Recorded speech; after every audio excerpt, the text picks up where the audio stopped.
Hey guys, how are you? Good to see everyone. Sorry about that little mistake. Let's just check to make sure that the sound and everything is working. All right, there we go. So I got the sound working really well because I put the microphone right in front of us. Welcome to the show. Um, Thanks for joining us today. I am Sri Lankan Sammy, retired with mom and dad, live stream on Sunday Fun Day.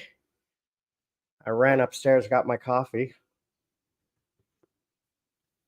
because I had to go make it. Did I put sugar in this?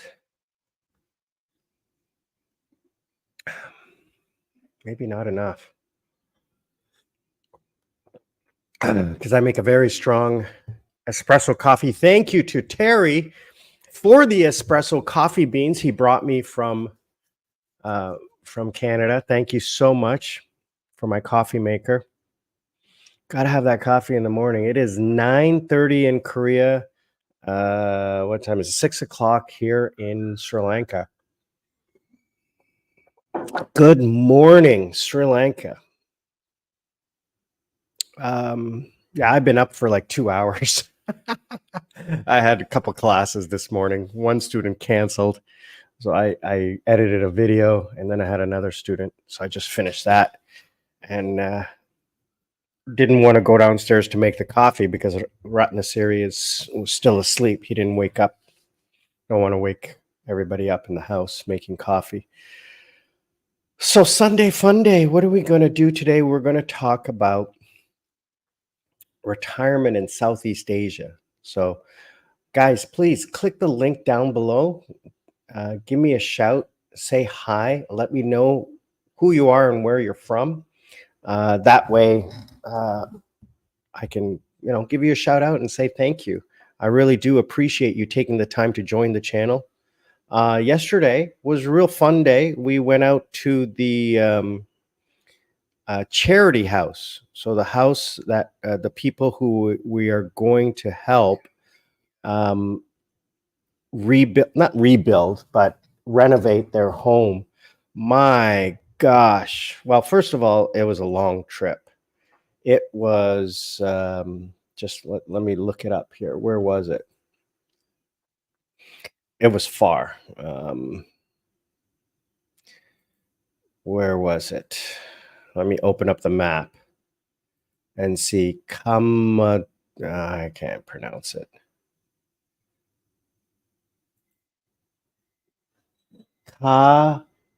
Kahawata.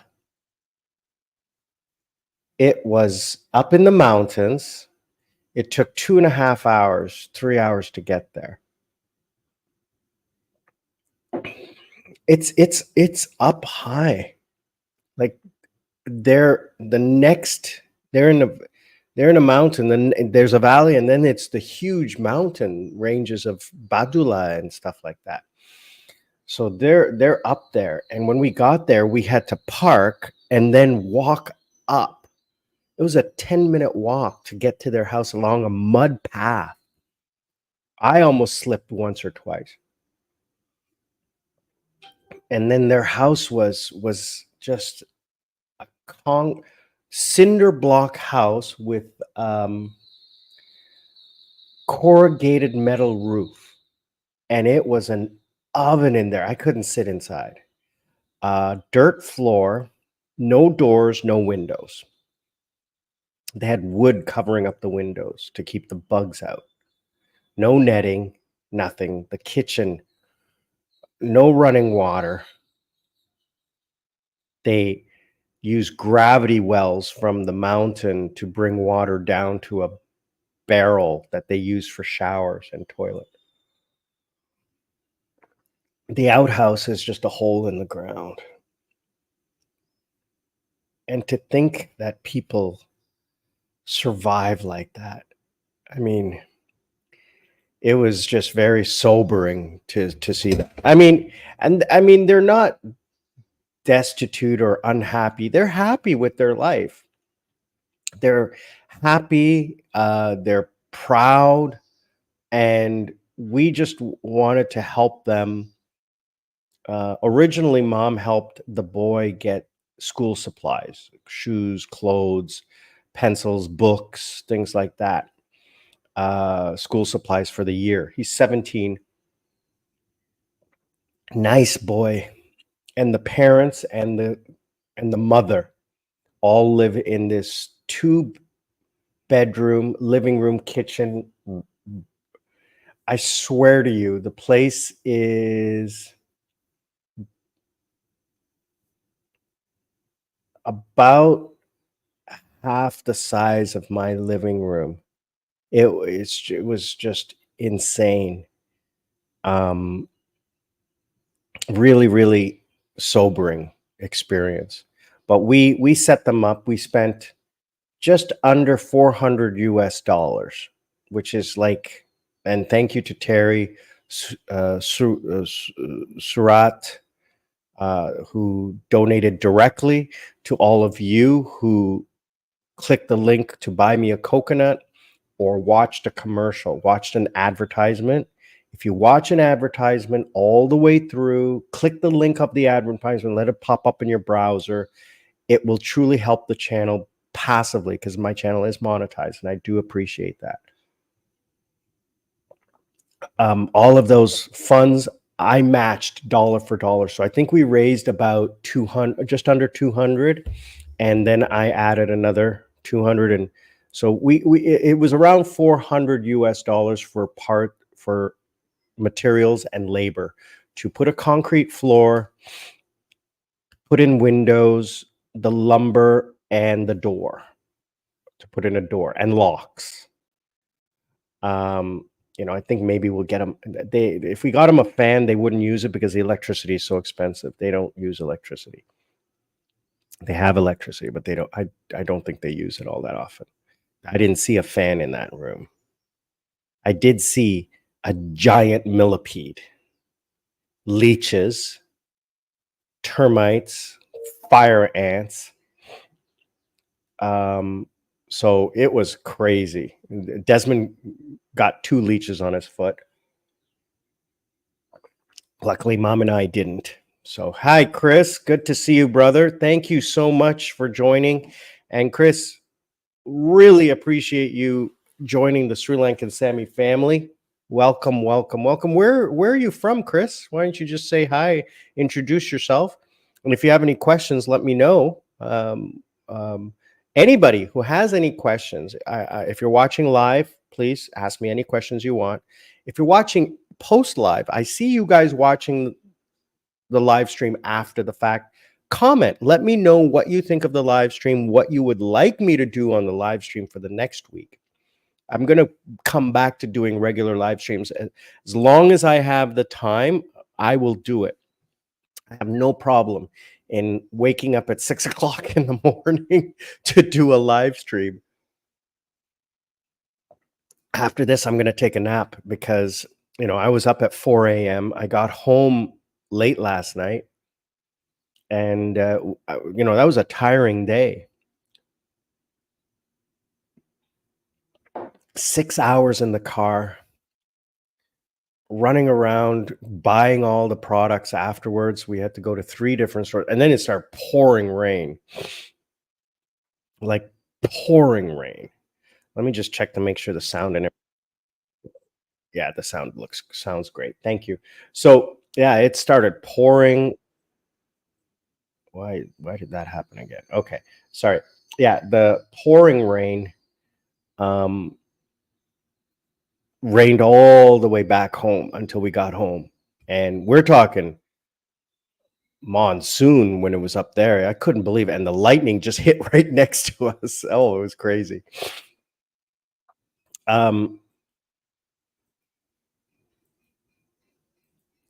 What else?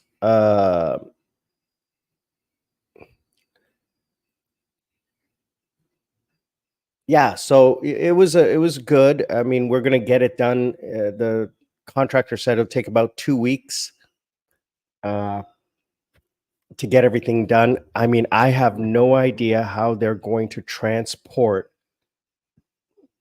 those rocks, the sand, the cement isn't coming in bags, but everything else, guys are gonna have to carry it up there. But yeah, you know, when you think about how this money, this investment will change their lives, then it's all worth it.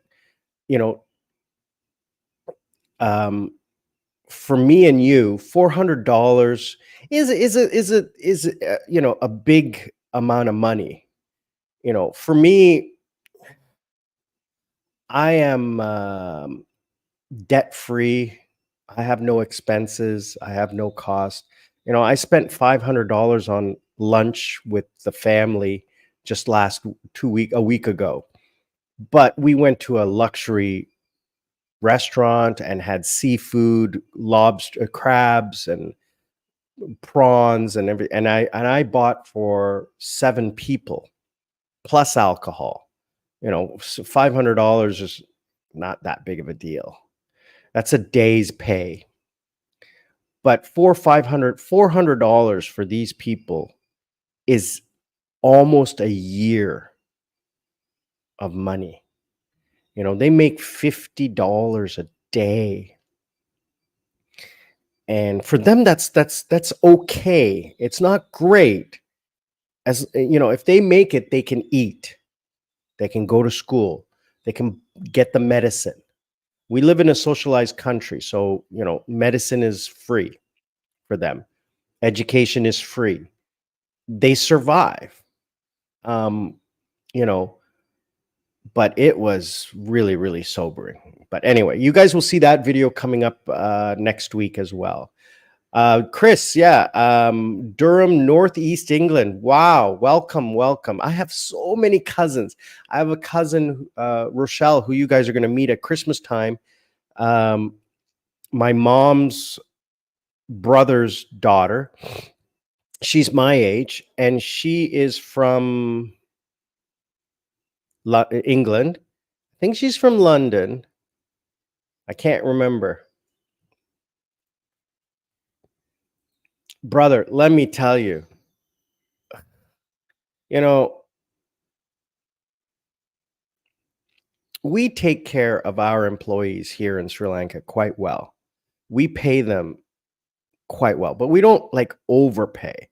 You know, like we take care of Desmond, we take care of Ratna City.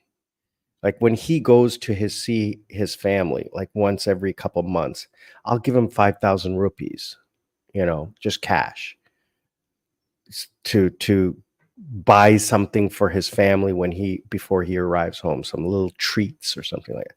5,000 rupees is a couple of bucks.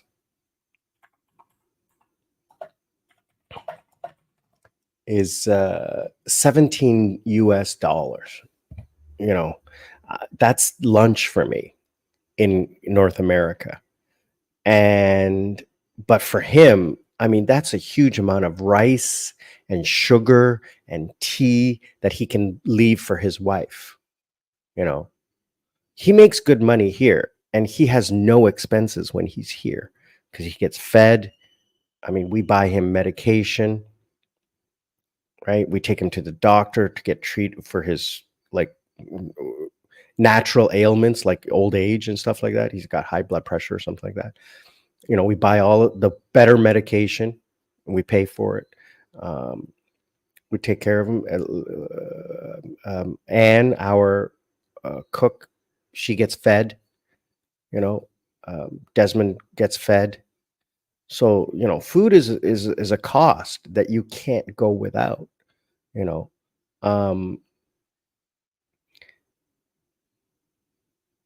I stopped thinking about money a while ago when I, you know, I am at the end of my career. I have less than a year before I hit my retirement target money. I could technically retire immediately if I wanted to and live the rest of my life with no worries, although I wouldn't be able to travel as much as I want to. And that's why I'm going to work a little bit more so that I have more money in the bank generating me passive income so that I can retire. And that's what we're going to talk about today. We're talking about retirement and what you should do, what I'm going to do, and why you guys should think about it. So, Chris, yeah, I mean, people, in the West, or people who don't. When I used to go on vacation, I used to get out of the resorts. Like when I used to go to Cuba or Bahamas or Jamaica or Dominican Republic, I would Google search a orphanage or some kind of school or something like that to bring, not bring money. I would bring things like books and pencils and shoes and t-shirts, um, things like that. Soap, toothpaste, you know, uh, feminine hygiene, those kinds of things that when you go to these poor countries, it costs a lot. Like the manufactured stuff that we take for granted, that they, if they don't have, they can't really, they can survive. They can survive without a pencil. They can survive without soap. But it's those little tiny things that we take for granted that they find just, oh my God, this is incredible. This is wonderful. You know, a child without a pencil or a color pencil to draw, it just, breaks your heart, right? A human being's dignity, a female, their dignity when they have their, those situations is when a man can't wash himself, it just, it breaks your heart. We take these things for granted. Like it just is just so true, you know. And Chris, it's not about opening their eyes. It's more about that we take everything for granted, and we don't care or anything. But and I don't want to say that I'm going to cure the world or change the world or anything like that. What I'm trying to do is, in my own way, in my little way, try to help one person. If I can help one person um, get an education, I think that is the most important thing. If they can get access to information, food, and healthcare, they can build a new life for themselves, for the future. Like the older parents, their lives are, I can't really enrich their lives any more than what it is. But the child can benefit and grow. For example, mom's eldest sister, Rita, who you guys know, you've seen her before, and she's in her 90s. But mom's house, they had a young girl come to their house, Sushila. She was like 12, 14, and she came and started working in the house when all the kids were young. Sushila is older than my aunts and uncles, even my mom. Well, my mom is very young compared to her brothers and sisters. So Rita's 91, mom is 79. So there's a huge age difference. And there's four other brothers in the middle between the two sisters. Rita's the eldest sister, mom is the youngest sister. Mom's birthday's coming up in a month. She will be 79 or 80. She's 23 years older than me. So she'll be 70, 78, 79, 79-ish. And Rita's 91. So what, 11 years difference. So when mom was a baby, Sushila was at least 12 or 14. And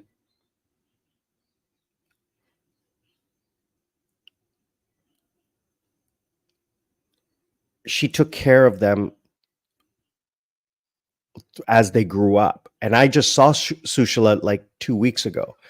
And I haven't seen her in a while, but she had 2 or 3 kids. Those kids have been put through school and university. One's a doctor, another one's like an executive, and so they're all successful. and now they're taking care of the parents, and the parents were like not rich or everything, but mom's family took very good care of them. So if you can help just one family, if I can get a group of 10 subscribers to take care of one family, right? And we're not talking a huge amount of money. $20 from 10 subscribers a year for a couple of years, and you can change a family's life forever. That is just incredible, Chris. I mean, like, if you think about it, right? That one lunch, that one McDonald's lunch for a year, 10 of you can change a family's life forever. It just boggles the mind at what we could do. I'm just saying that this is the reality of the cost of living difference between the West and Southeast Asia. Tonka, Justin from Ottawa. Hey, fellow Canadian. What's up, hoser? Couldn't get on CBC today, so here I am. What time is it in Canada? I think it's late night for you guys. I don't have my clock up. Where's my clock? I don't have the clock up. It's like last night for you guys.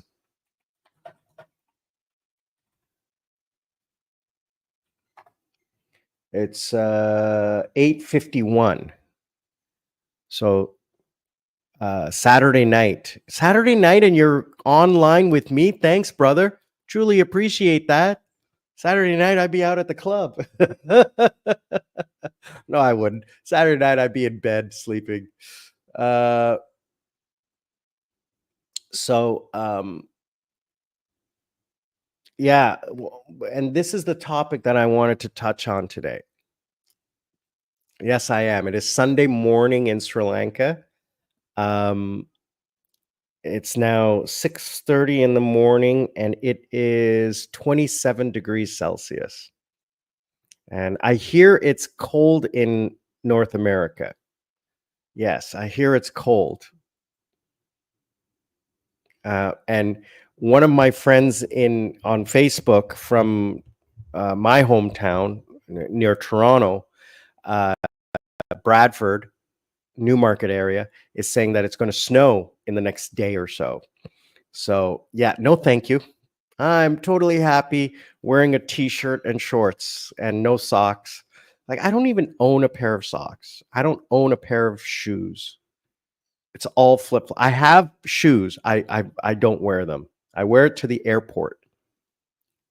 I wear it to when I go on fancy dinner. I'll wear it to Christmas dinner and New Year's Eve events. Oh, we're not doing New Year's Eve this year. We decided we're not going to do it. It's just too ridiculously expensive. Like $500 just for New Year's Eve. No, thank you. I'm in bed by 9 o'clock anyway. So Christmas, we're having family over at the house, catered event. So that'll be fun. So let's get to talking about retirement. Everyone, let me take a step back. We all grew up in the West.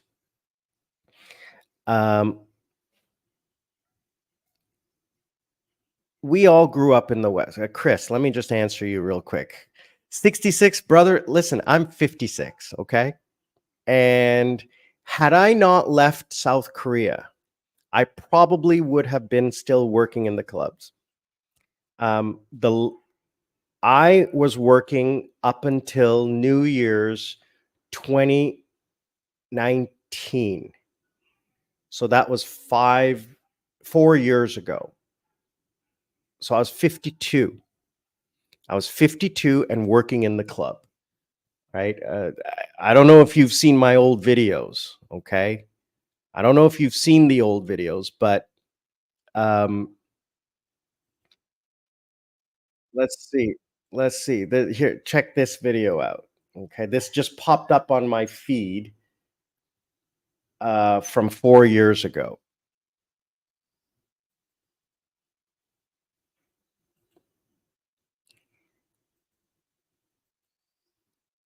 Let's see.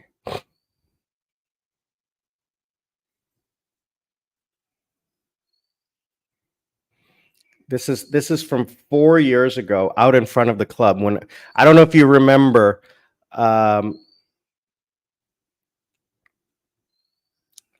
um, but I used to work at running a nightclub, one of the biggest nightclubs in Korea. 4 a.m. I was a little bit thinner. What am I gonna say? Living life with good friends, sharing great times. The club is packed. I'm out here just to say hi to you. And where are you? Why aren't you here? You gotta be here. Why aren't you here? You gotta be here.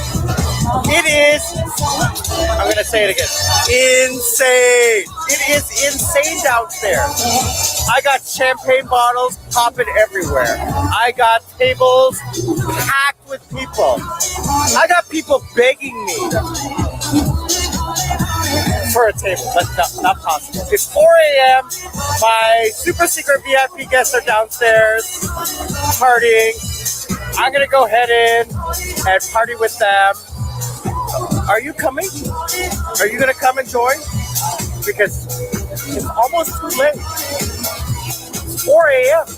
Where are you? You're not here. I gotta love all of my VIP guests who showed up tonight and partied with me tonight. It is an absolute insane. I don't know what else to say. It's an insane party, and it is going to go till 7 a.m. I'm here all night. Fuck going to work tomorrow. Sorry, Facebook. Screw going to work tomorrow. I don't have to. I'm gonna party all night with my VIP guests at B1 Lounge Club. Yeah. So these are my VIP guests, and they're going. Why are you going home? I'm drunk.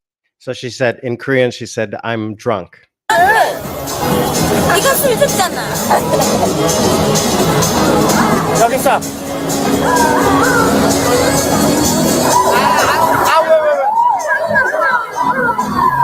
She's so shy, but she's so cute. So cute. I love her. I love her.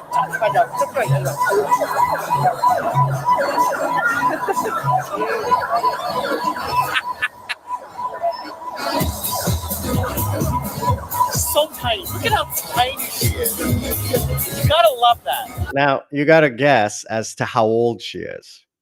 You would think in a nightclub that she's like, in her 20s or 30s. She's actually 44. She's actually 44 years old. Korean women know how to take care of themselves. Love that. This is a real woman, real Korean woman. No plastic surgery, no nothing, just total Reality. beauty. Reality, okay. Look at that. Look at that. Okay. Look at that. That's perfect. Okay, thank you. I love you. Okay, 안녕. You gotta love it.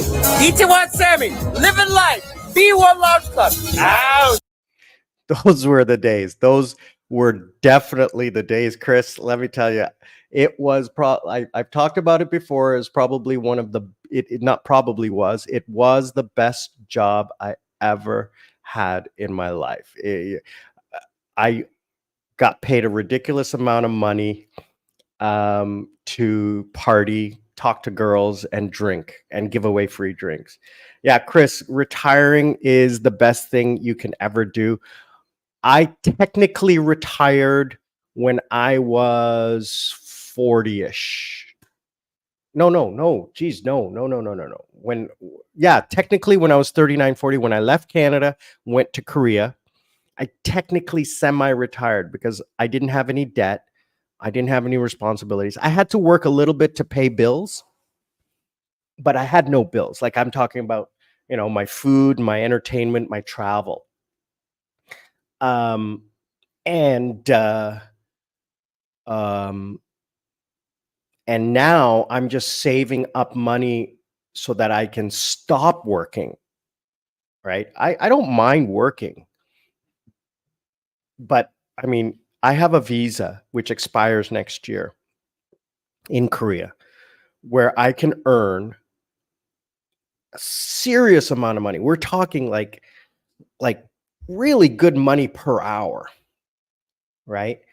And like I'm not going to go into the detail. Like, okay, so the average worker in Korea, that like a teacher, makes about $2,500 US, $2,000 to $2,500 a month. They don't pay for housing. They don't pay for half their food. They get a pension. They pay tax. They have to pay 50% of their healthcare costs, which is about $100, $150 a month. And so they only have to pay for their entertainment, their dinner, because they get their breakfast and lunch included at the school, entertainment costs, cell phone, and their utilities, and any entertainment, shopping, or traveling that they do. They get free airfare every year, if they stay more than 1 year. And at the end of the year, they get a 1 month bonus, which is their severance pay. So, you know, you can make good money, but I make probably on average, when I was in Korea, I made 5 times that amount. Okay. Online, I'm making about 4 times. Sorry, could you just give me 1 second?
Sorry about that. I had to, the dog likes to come into my room and go out onto the terrace. So I had to open the door and then put up the netting so that the mosquitoes don't come in. Anyway, so I made good money working in Korea because I had a very special visa. I was a permanent resident, so I could work any job. And then after a few years, I started getting raises. And then I started working corporate, which, you know, I pays very, very well. And then I started working at the club, which supplemented my income because I didn't have to pay for drinks or partying. Yeah, I was living at the dream. And Ghost in the Philippines, thank you for joining us. Brother, Salamat, you should check out my Philippine vlogs. I lived in Barreto near Subic Bay for 6 months 2 years ago. Loved it. I love the Philippines, and I visited Cebu. I don't know if I would ever choose to go back to Subic, but I might go Bohol or some other place to, you know, Dumaguete, down south. You know, the food. Oh my God, the food was just incredible, absolutely beautiful. The beaches were incredible. The people were wonderful. Just hanging out with the people, I loved it so much. I still talk to all of my Philippine friends that I met. You know, I knew a lot of Filipinos in Canada, but there in the Philippines was wonderful. So again, retiring locally is what I want to talk specifically. Tommy J, Maui and Mrs. Maui, I'm going to assume you're from Hawaii. Aloha. I visited your wonderful island. If you are from Hawaii, I visited your wonderful island about 30 years ago. I had a free trip to Waikiki, and it was only 3 days, but it was so beautiful over Christmas. Wow, what a beautiful place that was. Let me tell you something. I had the honor of going to Pearl Harbor and visiting that honorable place. It was just incredible to see. Hanunam Bay, I got to see turtle. It was wonderful. Just what a wonderful experience. And there, the people were incredible. Now, that was a long time ago. I was probably about 22-ish. It's got to be 30 years ago, 30, 34 years, 32 years ago. It was beautiful. It was beautiful. Why should you retire outside of the West? And the number one reason is the money. The cost of living in the West versus the cost of living in Sri Lanka. I'll just use this as an example. Cost of living for me in Korea. Now, I like to live a very comfortable lifestyle. I would say if everybody's a 3 and ultra rich is 5, I'm a 4. Okay. I like to, my house was big. I like to take comfortable taxis. I had I had 3 motorcycles, 2 motorcycles and a scooter. Clothes, I don't spend a lot on clothes because clothes, I don't really care. I buy nice clothes, but I don't buy brand name Gucci and Armani or anything like that. I buy nice clothes.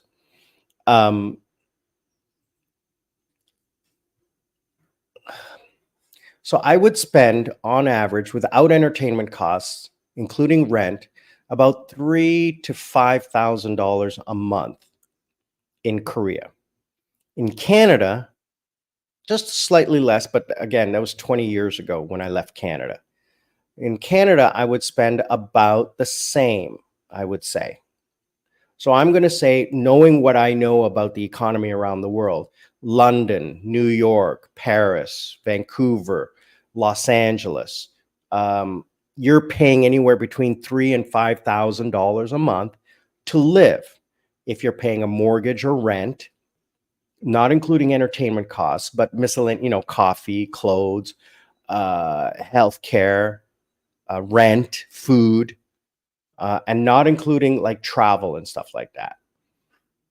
But just your basic, day-to-day living expenses that you want to live a comfortable life and you want to be a human being. You want to go to the movies. You want to get a haircut. You want to get a nice dinner. Okay. Learn to live life. Don't let life live you. I have it tattooed. There's no reason to work and not reward yourself. There is, and I'm going to get to that about sacrifice later on. But if you're going to live and work, you have to reward. There has to be a goal at the end. So those are your costs in those cities. That's why salaries are so high, because costs are so high.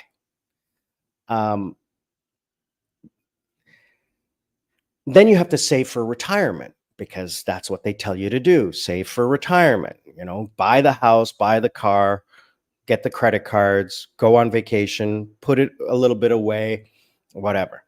But there's where you start to get into this mistake of getting it trapped into that credit cycle of living beyond your means. And I've done that. I have done that. I've been guilty of it. But when you move to a poorer country, so first of all, you have to have a revenue income. You have to have a source of income from a rich country. You cannot move to a poor country or a developing nation and work in that developing nation, earning their local money and expect to survive. It's not going to happen. It's not going to happen. You're not going to be able, you can if you become a local. If you become, if you live like a local and remove all of your Western desires, you're not going to eat Doritos. You're not going to have Coca-Cola. You're going to live like a local, like in the Philippines. I had a friend who was who I met, who was a British guy, and he had no money. You know, he didn't have a pension. He just moved there, married a Filipino girl, and they survived. And he worked his ass off, right? So I'm going to get to your JNSA. I'm going to get into your question. Just give me 1 second. Let me finish this thought, and I'll get back to you in just 1 second, okay? Thank you for joining. Get yourself a foreign income. So I work in South Korea, and I earn a high salary in South Korea, but I spend it in Sri Lanka. And the cost of living in Sri Lanka is 20% or less than it is in any Western country. So for example, now I don't pay rent. I pay my healthcare out of pocket, because health insurance versus out of pocket is the same thing. So why pay for health insurance? I don't need it. Now I have life insurance in the event of a catastrophic, like heart attack, car accident, those kinds of things. But my healthcare costs at private hospital, not public hospital. If I went to the public hospital, I would get for free. But I saw, when Dad had his little episode, I saw what the public hospital looked like. No way I'm ever going, because I've only ever gone to King's, Asari, or Durden's, the big private hospitals. I'll never go to a public hospital. No thing. I'll pay. And the payments is cheap. So the cost of living in Sri Lanka, I can live here for $200 a month. And that includes me paying rent to Mom. I pay her $50 a month, okay, for electricity, food, everything like that, the costs, right? It doesn't cost me that much. And then my costs for, like, my internet is my biggest expense, is $100 a month. That's my biggest expense. It's my internet cost. And then, you know, buying food for myself, like pizza or whatever, or buying things, you know. And then I have my travel expenses, which is on top of that. So anyway, JNSA, you were asking Sri Lankan. Yes, I am a Sri Lankan citizen. I am Sri Lankan Sammy. I'm a Canadian citizen. I'm an expat who returned to Sri Lanka 3 years ago. I lived in South Korea for 15 years before coming here. I was born in China, grew up in Europe, went to Canada when I was 6, became a Canadian citizen, got my Sri Lankan citizenship back about 5 years ago. I have a South Korean permanent residency and a Thai permanent residency. And I've traveled all over the world. I'm single, not married, no kids, no debt. And I live with Mom and Dad. I've semi-retired back home to Sri Lanka to take care of Mom and Dad and to begin my retirement process. So I do travel a lot. And if you check out my vlogs in the past, I've lived in Philippines for 6 months, 2 years ago. I just got back 4 months ago from Thailand. I'm going back to Thailand for 6 weeks and then 1 week in Vietnam. That'll be my first time in Vietnam. So I've only been here 3 years. So I'm exploring my options as to where I'm going to, I'm not going to settle in one place. Sri Lanka will be my home base, but I will be traveling with the sun. I don't want to go to some place and live during monsoon season. I want to be a nomad, not a digital nomad, but a nomad. I want to travel with the weather. So, um, spring in Vietnam, summer in Korea or Sri Lanka, fall in Thailand, Vietnam, or wherever, winter back in Sri Lanka, and then start the cycle again. So if you're new to the channel, I have a travel buddy, my best friend, Lady Sarah. You guys will, if you check the former videos, you'll see her. She travels with me everywhere. So, but she works in Korea, Korean American. She works in Korea. She's not a digital nomad like me. So we have to travel only when she has vacations. So we've already planned 5 vacations for next year. We just got back. We just got back August from Krabi. So I am going in end of January. She's meeting me in Pattaya for 1 week. Then I'm staying in Pattaya for 4 weeks. Maybe some friends from Korea will join me. Then I am meeting her in Vietnam for 1 week, and then I'm flying back to Bangkok and then Colombo. She's flying back to Korea. Then in May, I might go to Korea for a week, for a few days, and then we will travel together to Hong Kong and Macau, maybe China. I'm not sure. I've got to see what the weather's like in May. Then August, we're doing Phuket. And then October, we're doing Sri Lanka and Maldives. And then hopefully by 2026, 2027, I'm going to get her to semi-retire and come out with me and travel all the time. She's a little younger than me, but she's highly successful because she's like me. She's only 29, and she has achieved her goal of she had a number, a magic number, bank account, cash. She bought her first apartment in Korea at 27, cash. She's on track to buy her second one and then also have cash in the bank. And she wants to retire by 32, 34-ish, she said, and have this money in the bank and just travel. And she and I've known her for 8 years. So thank you for your question. If you have any more questions, JNSA, by the way, just let me know where you're from. That would be great. I haven't been to Malaysia other than Kuala Lumpur, the city. I did a day city tour. Vietnam, I've never been. I'm going for the first time. We're going to Phu Quoc, but I do want to do like a month-long trip, from north to south.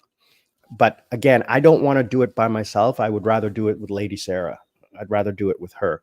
So those trips are going to be coming in the future. Trust me on that. Thailand, I've been to Thailand so many times. It's like my second home. And I want to go there because of the cost of living. It's so cheap, and the food.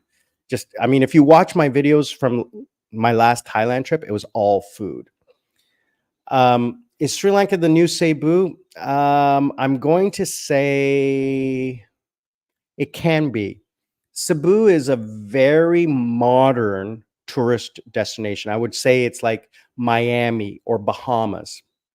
It's very modern, but if one step outside of the resort, and you can see the true Philippines, right? The burritos and stuff like that. The what do you call it? The barangay. You can see the barangay. All right. You can see the village life. But the resorts are modern and beautiful. And Sri Lanka has those modern resorts.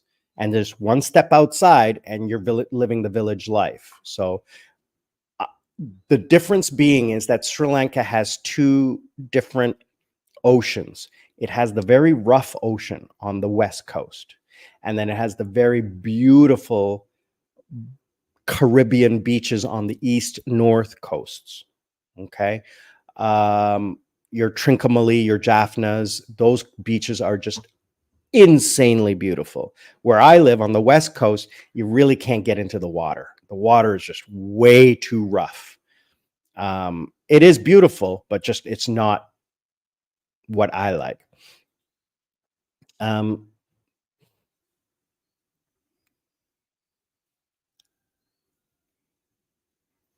each place has its own beauty. And the reason I like to leave Sri Lanka for another country is because this is my home. And even though I love to try, just a couple of weeks ago, I took a motorcycle and I rode it down to Hikkaduwa, which is about 2 hours by motorcycle. I rented a motorcycle and drove and stayed at a resort for 2 or 3 days. And it was beautiful. But,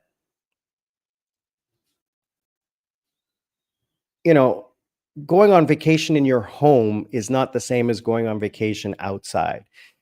And I haven't done the living. I'm still a tourist. When I go to Thailand, I'm technically a tourist.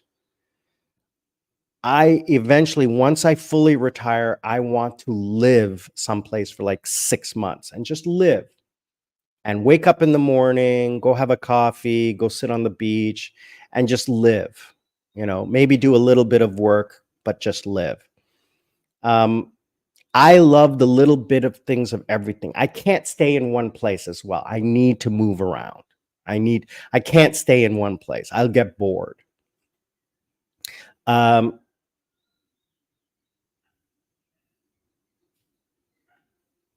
You're in the USA. Thank you for joining us. Good evening from the USA. I had lots of Filipino friends in Canada. There's a huge expat population in North America. Absolutely love them. And I knew how beautiful the Filipino people were. And when I went and lived in the Philippines for 6 months, 5.5 months, 2 years ago, let me tell you something. It was, loved it. Such a beautiful land. It's so sad the problems that are there. Like every country has its problems. But my gosh, I cannot wait to continue my travels in the Philippines. Palawan, Bohol, Dumaguete. I don't know how far south I will go because of the political problems, but I will travel and explore. Uh, I like to do the touristy things. That's what I like to do. I like to go to the beaches. I like to go to the resorts. I like to go and stay in beautiful places where I can eat and sleep and explore. And especially because I'm going with Lady Sarah, she likes to do those things for her first time. I've done it many, many times. I mean, I'm 25 years older than her.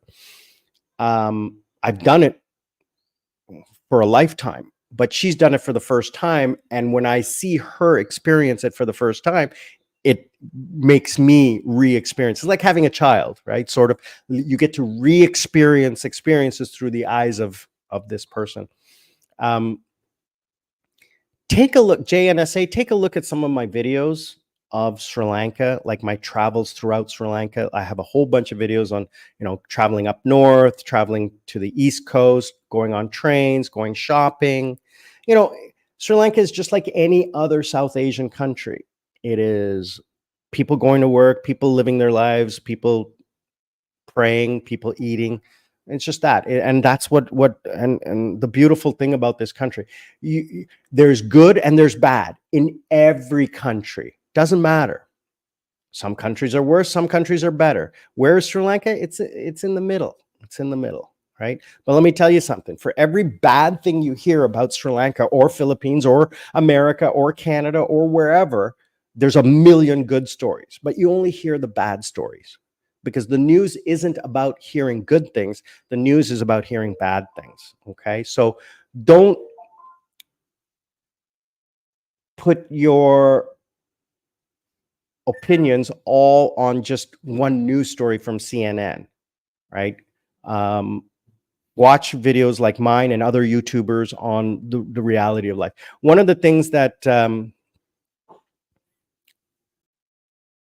you guys have said that you really enjoy about my videos is that I'm purely honest. I'm not a travel vlogger. Oh, wonderful things, 5 things that you should do in Sri Lanka, blah, blah, blah. No, no, no. I'm just like, guys,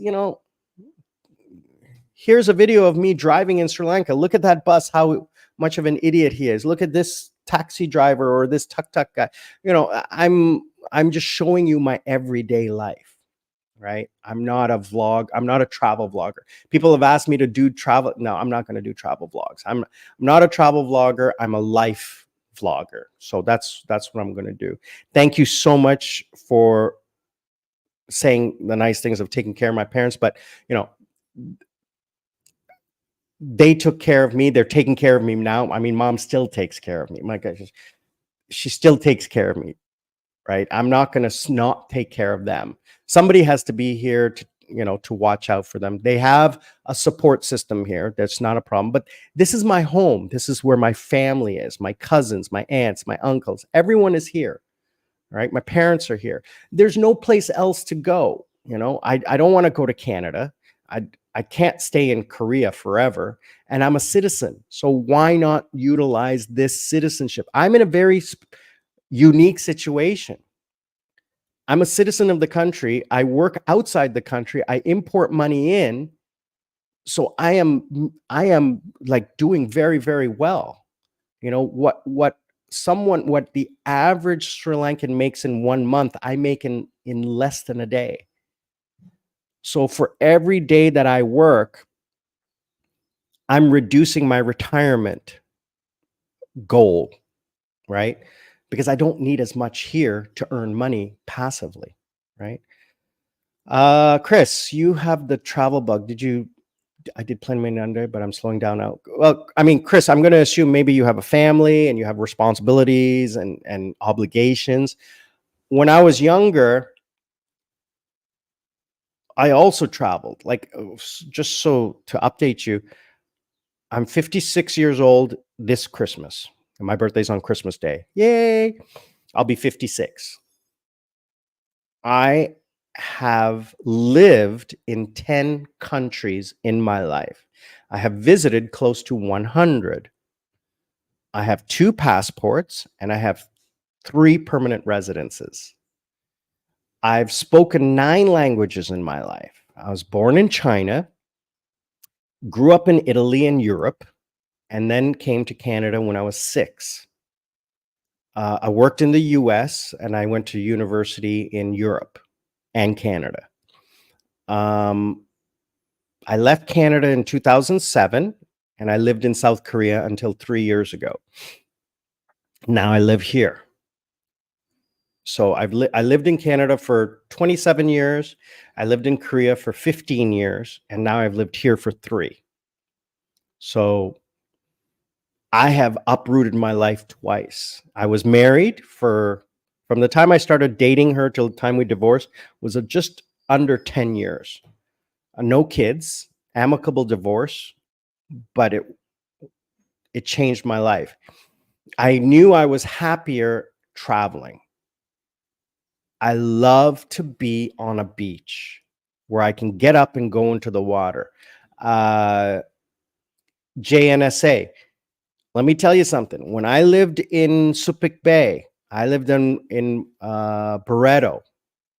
Okay. My house was 300 meters from the beach. When I had a break, I would just walk into the ocean, sit in the ocean and just sit there for an hour or 2.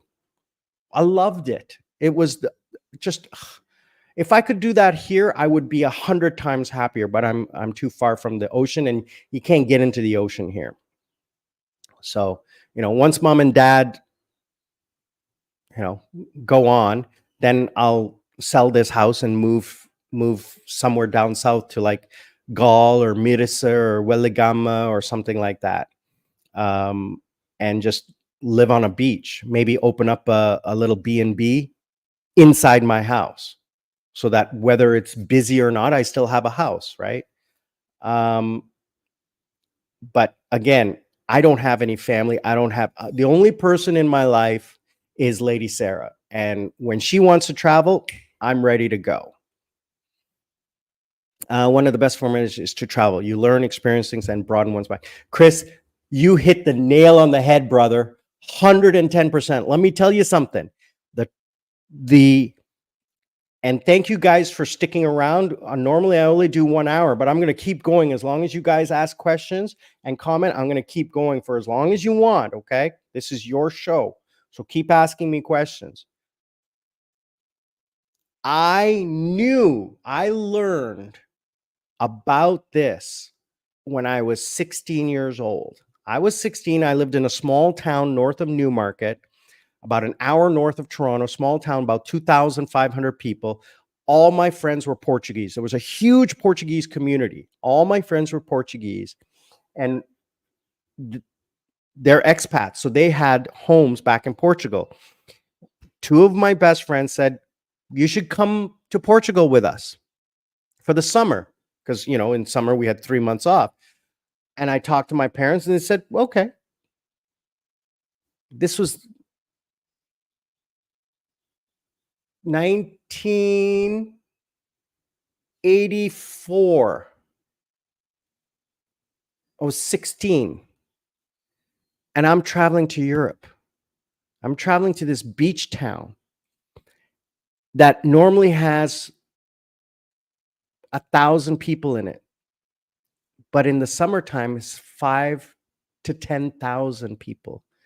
All the tourists. I met guys and girls. I met people from Holland, Germany, France, Belgium, every country on the block. And it was my first time outside of Canada as a young man.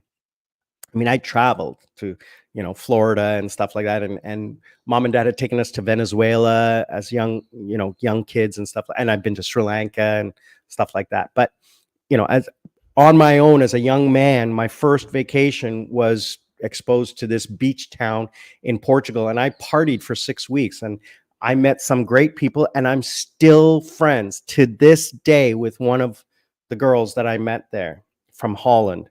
Lost touch with her because we used to do pen pal. Lost touch with her. Reconnected on Facebook about 8 years ago, and we're still friends today. That's unbelievable that we're still connected. But yeah, I learned when I returned from that trip, I knew that there was more to the world than just what I see in Canada. And being from Canada, we're a multicultural country, there's a big multicultural aspect to it. But when I meet Americans who have never left their home country or their hometown, it's like, their experiences are based solely on what they see on social media or media. To go out and experience something firsthand is the best education you can ever get. Good job. Thank you, Chris. What do you like better, Sri Lanka versus Thailand? Let me answer Chris's question very quick. Taxes in Korea are much lower. I pay 3.3% withholding tax per month. And then I pay, because I'm a freelancer, I don't pay pension, and I don't pay healthcare costs because I don't live in Korea. So I don't have to pay that. There is a residency tax, but it's a tiny bit amount. I couldn't even remember what it was. And I don't pay that because I don't live in Korea anymore. So 3.3%. At the end of my 3.3% that is withheld, at the end of the year, when I do my taxes, I get a tiny bit, about like $100 or $200 back. So it equals out, right? And the tax system there is so great. My expenses, my deductions, and everything like that balance me off. So the government doesn't take too much and I don't pay. I would prefer, if I don't pay tax, take that 3.3% and invest it, earn 5, 6, 7%, which is what I'm doing right now. I'm earning like 7% to 10%. Actually, I'm earning more than that. I'm earning between 10 and 22% on my investments, and then pay my tax at the end of the year. I would rather do that. People always love, oh, I got a big tax return. Oh, you know, what you mean is you got your money back from the government, interest free, that you lent them for 18 months. That's the stupidest thing. I would hate to do that. So JNSA, what is the better, Sri Lanka versus Thailand? Well, as a single guy who likes to party, who likes to go out and socialize, Thailand is better for me. From a political, economic situation, Sri Lanka is better for me. One of the biggest stresses I ever had outside of Canada was when I lived in Korea, was the visa situation. Not having a passport, not having citizenship is the biggest stress that you have to endure when you're outside of your home country. If you don't maintain your visa, you are screwed. All of the things you have in your house that you've bought are gone. You have to pack up and leave. You have 2 weeks to leave, right? They give you that time. If you're in visa violation, they arrest you and you're gone. You lose everything. That was the biggest fear. Now, I have a permanent residence visa. The only way I can lose that is if I violate the law, if I conduct a criminal activity, which I can't do because I'm not in Korea. So as long as I maintain it, which it expires next year, and I'm not going to renew it because I don't need to go all the way back to Korea just to renew it. There's no reason to, because I won't need the work visa anymore. I'll be finished. And then some of the companies that I work for will, do it under the table. I can still keep my Korean bank account, my Korean credit card. I'll keep all those. The immigration system and the other ministries don't talk to each other. So once my visa expires, nobody really knows until they do a check. Is that illegal? I don't know. I'm not going to worry about it because I'm not going to do it.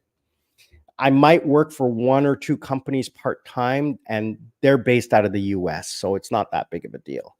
They'll either pay you to your US bank account or to your Korean bank account. And since I have a Korean bank account, I'll just keep paying to that. I don't even think I pay taxes on that, but I don't make a huge amount of money. Maybe $1,000 a month I make from one of those companies. Not a huge amount. It's my adult corporate work where I make the most amount of money. So yeah, let's get back to the answer. The question: why should you retire outside of your home country to a developing nation? Number one, you pay a lot less. Number two, these countries will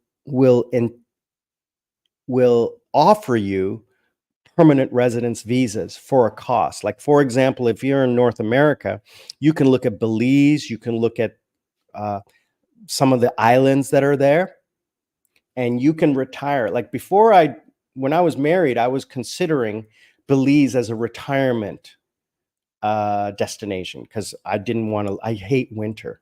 I don't like winters. And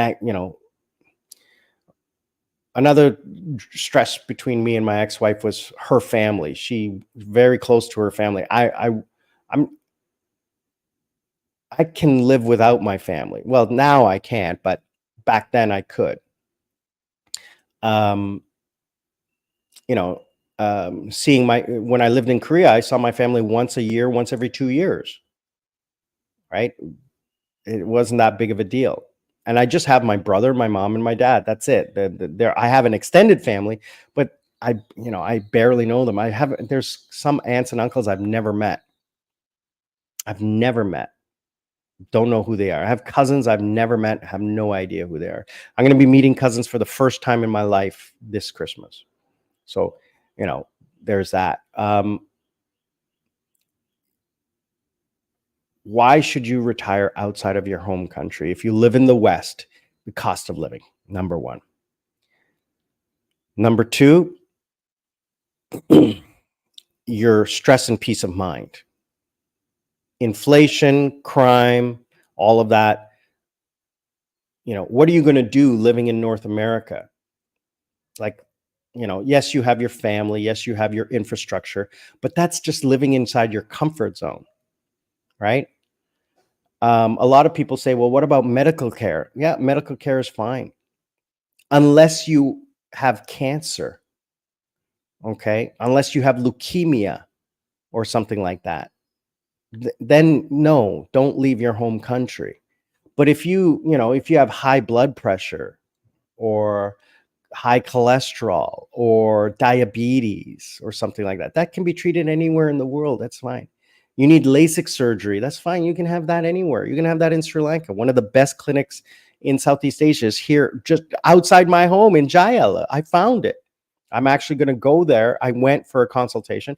I'm going to go and get some treatment done on my eyes.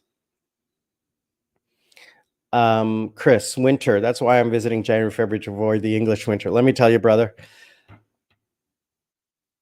it got down like I am used to. I have always loved hot weather. Even when I lived in Canada my whole life, I lived in a cold area.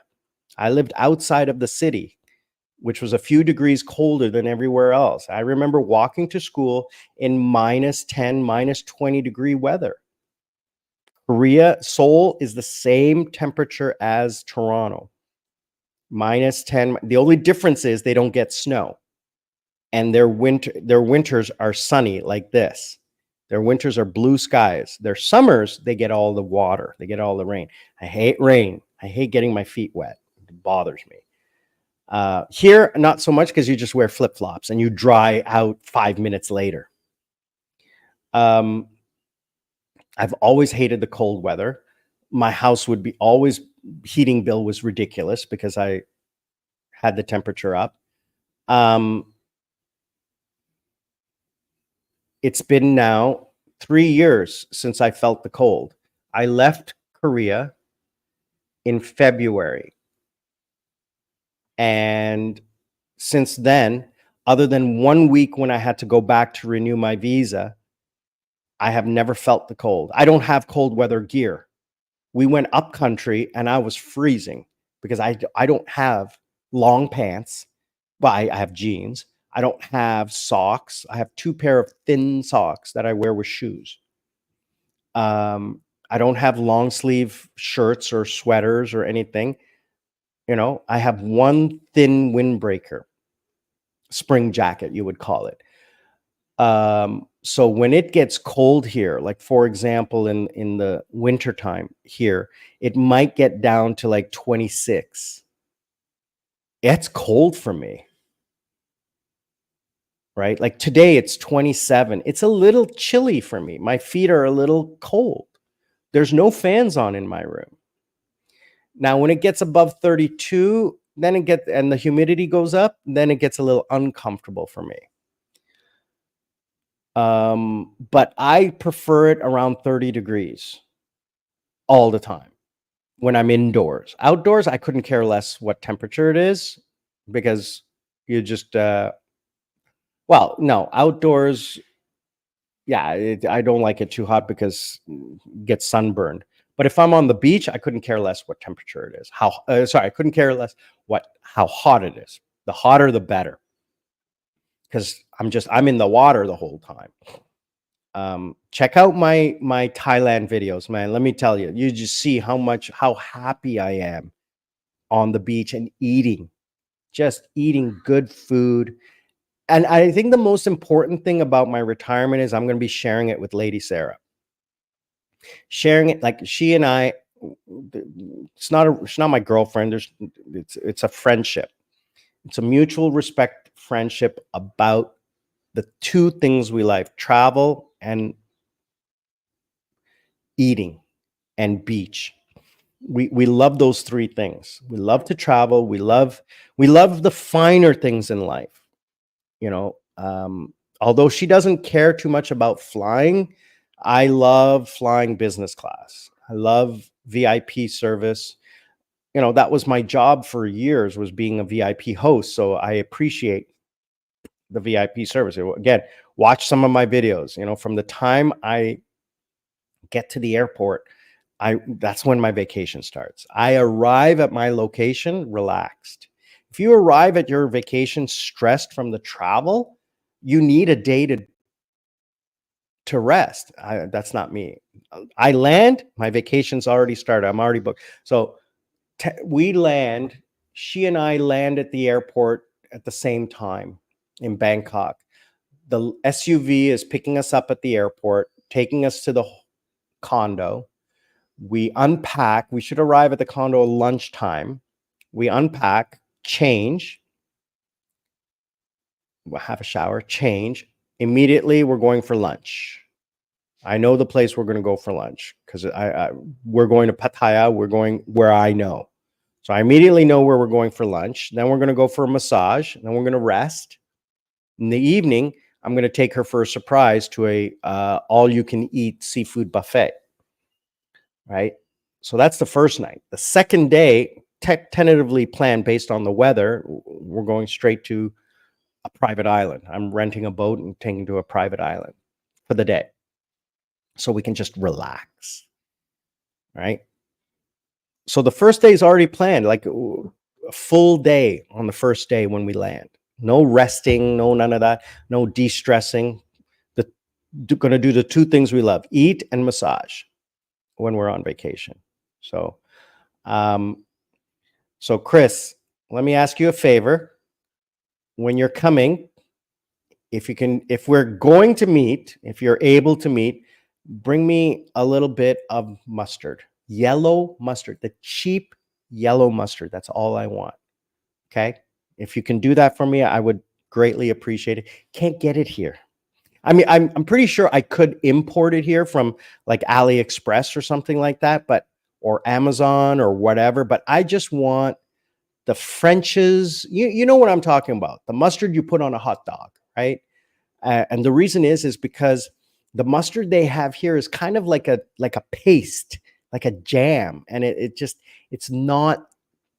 It's a mustard seed thing, sort of like Dijon, but harder. I don't like it. So, yeah, I want to thank Terry for bringing me coffee. I just finished. I think I have one more week of coffee beans left from the bag he brought me. Thank you so much, brother. Those espresso beans were perfect for my machine. I have an espresso machine, one of those, you put the coffee in, you tamp it down, put it in that little bucket, you put the bucket in the machine, and then it squeezes it down and everything. So that thing I love. I spent a great deal of money on that thing, and I love it. It makes great, delicious espresso. But when I make a sandwich or something, which is rare because the bread here is not that good, and sandwich meat, you don't get cold cuts. You have to buy when you can from the foreign store or the foreign friendly store. Like for example, here in Sri Lanka, if you let's say I wanted an expensive computer, I can't go to the store here in Jayala because there's no market for it. I have to go to the store in Colombo to the rich area because they're servicing those local customers. There I can get what I need. So if I want Western foods, I don't go to the local market here. I have to go downtown to where the locals, where the expats live. So Havelock City, Cinnamon, Crescat, that area, and those people will be,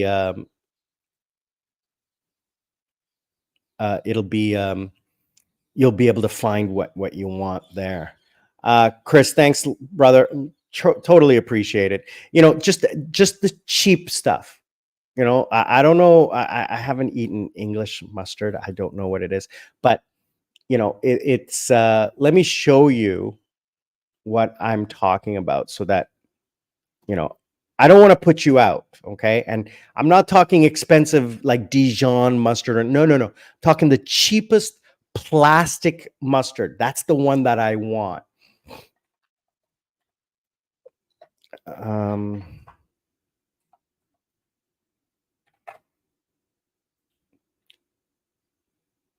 me show you.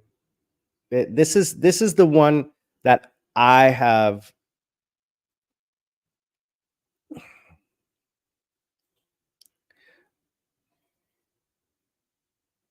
This is the one I want. So you see this the thing I want. Okay. You know, it's cheap. It's just a yellow paste. It looks like very loose cheese, right? And it's yellow. And I would appreciate it. I would love it, brother. Thank you. I will be here. I leave for Thailand on January 25th. So between the 8th of 8 to 12, let's see if that's a weekend. Well, I'll make the time, brother. I'll make the time. That's a Wednesday to Sunday. Absolutely. The Saturday, I'm putting you in here in my calendar. Okay. I'm putting you in my calendar till November 12. Okay. You're in my calendar.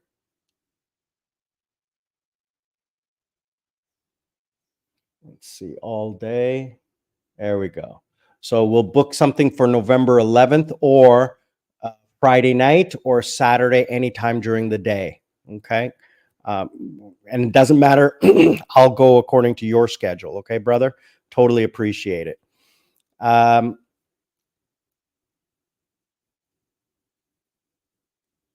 JNSA, just give me 1 second. I'm going to answer your question. Chris, thanks again, brother. Truly appreciate it. As we get closer, I'll send you my WhatsApp. You can email me. I'm going to put up my email address here for you. Okay. Hit me up on my email. Okay. And then we'll chat. We'll set something up. We'll meet up either halfway or in Colombo or whatever. It's not a big deal. I have Desmond and the car, so we'll come up and meet up with you and we'll share a coconut. All right, brother. Thanks so much. I truly appreciate it. Yeah, January. Yeah, I put it January. Did I say November? I'm sorry. Yeah, I put it in my calendar, January 8th to 12th. The 11th is probably the best day, but I put it in my calendar when you're here to remind me. Okay, so January 2025, I leave on the 25th of January for Thailand. All right, so hit me up on my email closer to the day and we'll share WhatsApp and we'll go from there. So JNSA, so now you're making the expat move. I'm going to assume, since you're Filipino, that you would probably go back to the Philippines, okay? Because your Canadian pension will do, or your American pension will do very well there, okay? And because the Philippines is a Western-friendly nation, you can get all of the same stuff that you find in America in the Philippines, the exact same stuff. And if you make friends with a ex-military, they can go on base and get you stuff for cheaper. But if you live in Subic, where I did, the stores on the former base are full of American products. Like, I was not deprived of anything I wanted. It's all there, you know, it's all there. Now, you're going to pay a little bit more than the Filipino products, right? But if that's what you miss, then, you know, no problems. I don't miss anything. I miss a few things, like the two things I'm gonna do when I first get to Thailand is eat steak and scallops. Those are two things you can't get here in Sri Lanka. You can get them, but they're imported. They're frozen. In Thailand, they're fresh because they have scallops. I can see the scallops in the fish tank when I go to the seafood store. So strategies and tips, must-dos, keep in mind I'm prepping my finances before I make the expat move. Yeah, investment, stocks, dividend investing. Okay, so I am not I am not a financial guru.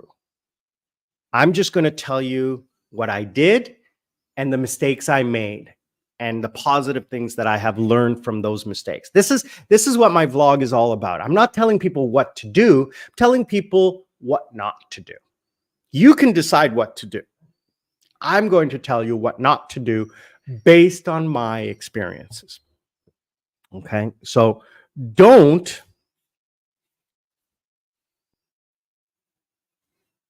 try to get rich quick. Okay? That doesn't work. All right? Do take advantage of foreign exchange. So here's what I do. Because I'm a citizen of Sri Lanka, I've invested in Sri Lanka. Because I have accounts in South Korea, and because I travel to Thailand, I utilize those three things. So I earn money in South Korea. I immediately transfer it into my US dollar account in South Korea. So I have a US dollar account. Now, because I have been living in South Korea so long, I have a VIP bank account that I've been with them for 15 years. So they give me a very good exchange rate. So whenever I see a dip or whatever, I mean, I'm trading thousands of dollars, okay? Or exchanging thousands of dollars a month. I only have two bills in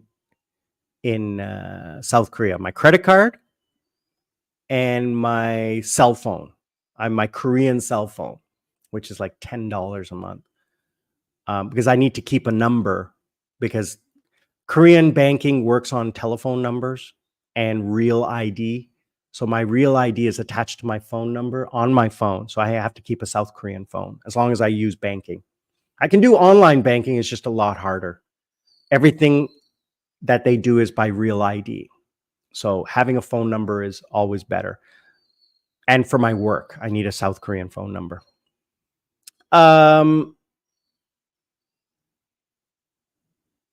Yeah, so I opened up a US dollar account, and then I transfer to my US dollar account in Sri Lanka.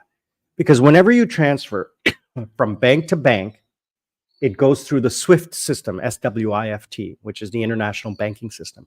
And if you're in America, or let's say if you're in South Korea, they convert it to US, transfer it, it lands in Sri Lanka, they convert it back to rupees. So those two conversions, you don't have control over the rate. Okay. And there's a fee involved in that rate. So I've gotten rid of the rate exchange and the fee. So it transfers in US dollars and lands in Sri Lanka in my US dollar account. And again, when I need money, or when I see the rupee, or I think the rupee is going to fall, I exchange money for the next month or two. But it's all sitting in US dollars.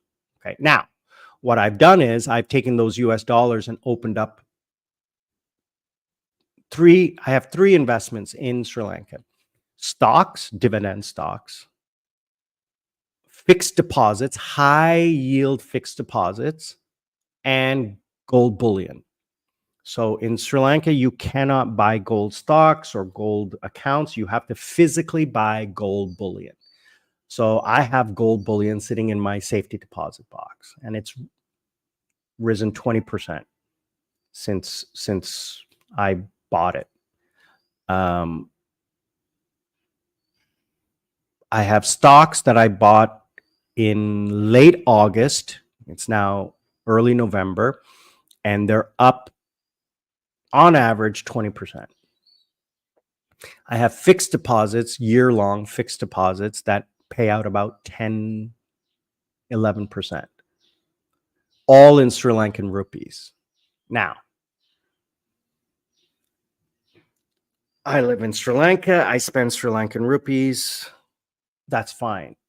I'm earning Sri Lankan rupees on money that was imported.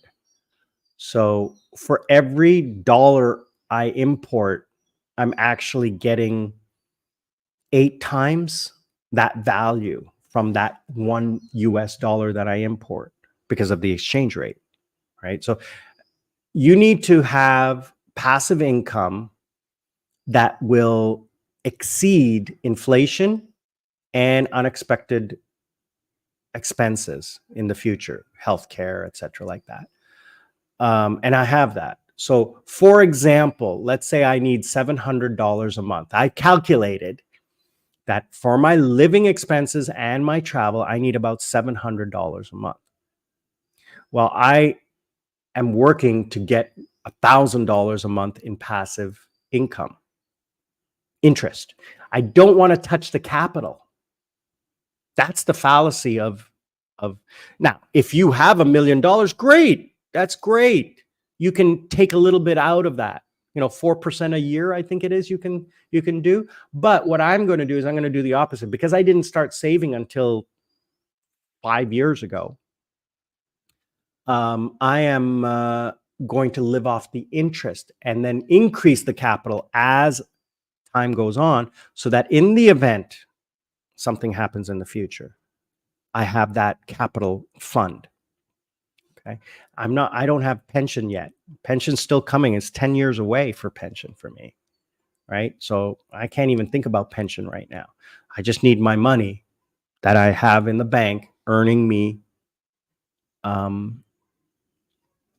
money. So I have a few investments that are paid off.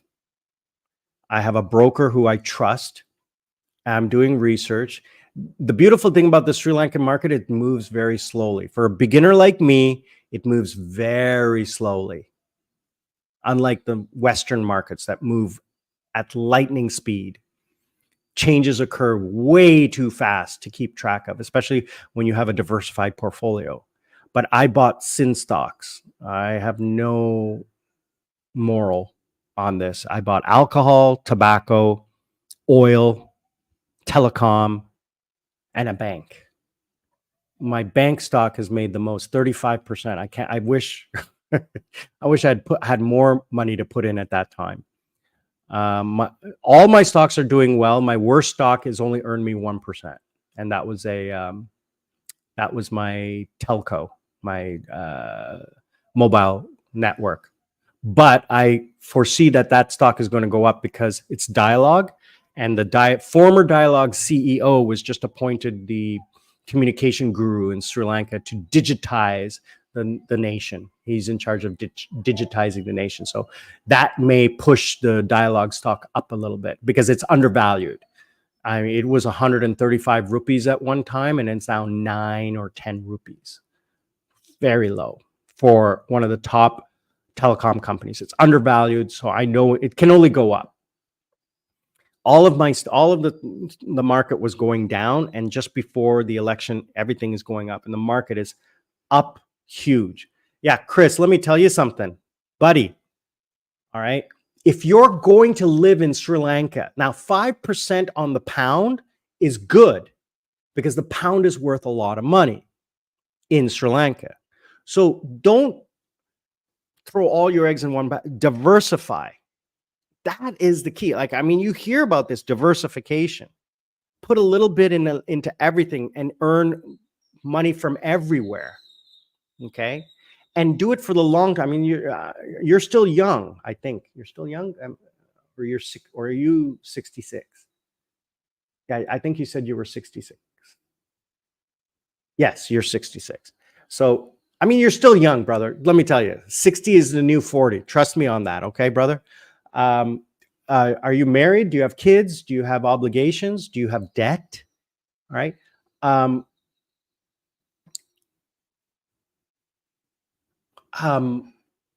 Diversifying, and here's the thing, diversify and be liquid though, right? It's no use diversifying if you can't take the money out. If you're like mutual funds or where you have to pay a fee, that's bullshit. Let me tell you something. If you have to pay a fee to keep your money in something, that's bullshit. Somebody's making money off of your money, okay? Unless you have $1 million in it in a mutual fund, then the fee is nothing. Right. But if you have 10,000, 20,000, then that fee is, you have to earn that fee for that mutual fund to make any money, right? Like 2% or something like that, right?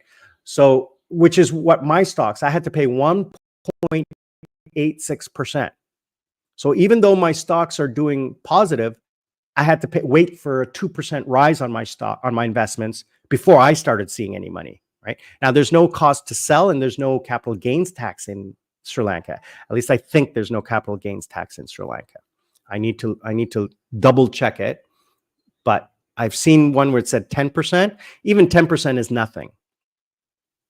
The government is doing 5% withholding tax. 5% is nothing on an investment. Mom has a term deposit that she put in 2 years ago, 24.5%, brother. That's when interest rates were 27%. Today, interest rates are about 9 to 10%. But you can work with the bank. If you have a relationship with the bank, they can give you a little bit more, like 0.25 on a year, right? The best deal right now is 11% for 4 months. And I can do it all online. I go onto my app. I open up my app, commercial bank, take the funds, open new account, boom, I get 0.5% more for doing it online. JNSA, truly appreciate your positive words. Please, I'm not a guru. I'm not a financial expert. I'm not providing advice. I'm truly just telling you the mistakes that I made and what I'm doing today. And what I'm doing today is benefiting me. So far, this last year, I have been the least stressed of my entire life because of money. And I am spending a lot of money. My trip last August to Krabi cost me $5,000 for 1 week. That was an expensive trip, but it was a reward for the hard work I did. The trip I have coming up for 6 weeks, now I'm not spending as much, but it's probably going to cost me about $8,000 to $10,000 for a month. That's because of the airfares and the hotel. The one hotel is costing me about 30% of the... Vietnam is cheap. My gosh, Vietnam is so cheap. I can't believe how cheap Vietnam is.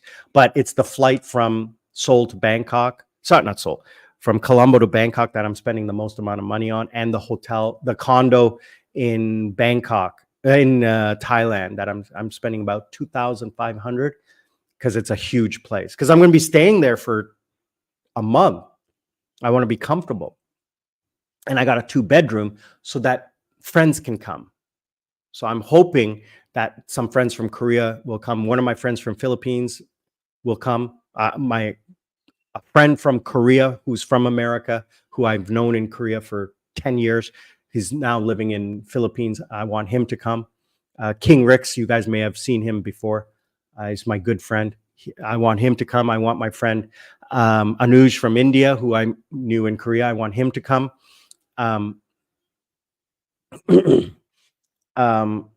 And I want some of my female friends from Korea to come when Lady Sarah's not there, so that, you know, I can enjoy. That's what I did last year as well. I was in Pattaya for a month, and I invited people to come. 9 friends ended up coming.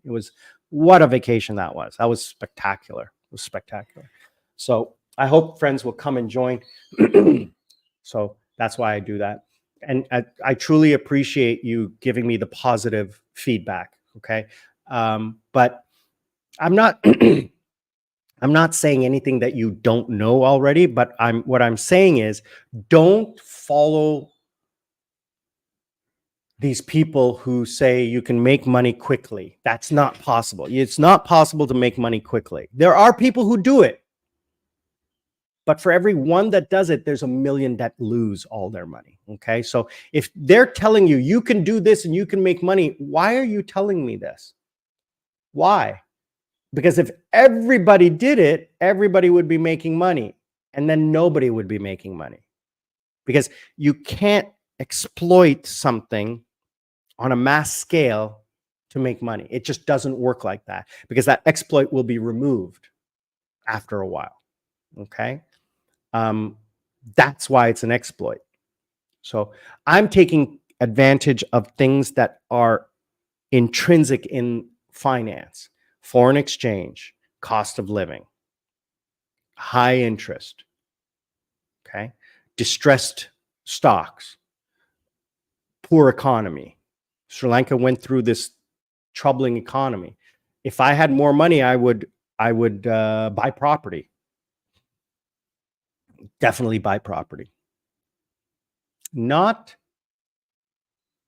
condo, not a resort condo. Those are, I would buy a middle income family apartment or house, because that's where the need is. The locals need a place to stay. And I would rent that out and become a landlord. Chris, thanks again for sharing. Yeah. Stock market, no debt, single, no rent or mortgage to pay. Boom, brother. No rent or mortgage to pay. Boom. No debt. Love it. Love to hear no debt. There are 3 things that cause stress in life. Number 1 is work. And why do you have stress at work? Because you have debt. You can't quit your job because you have debt. And number 3, sex and family. Okay. I have no family. Don't have to worry about that.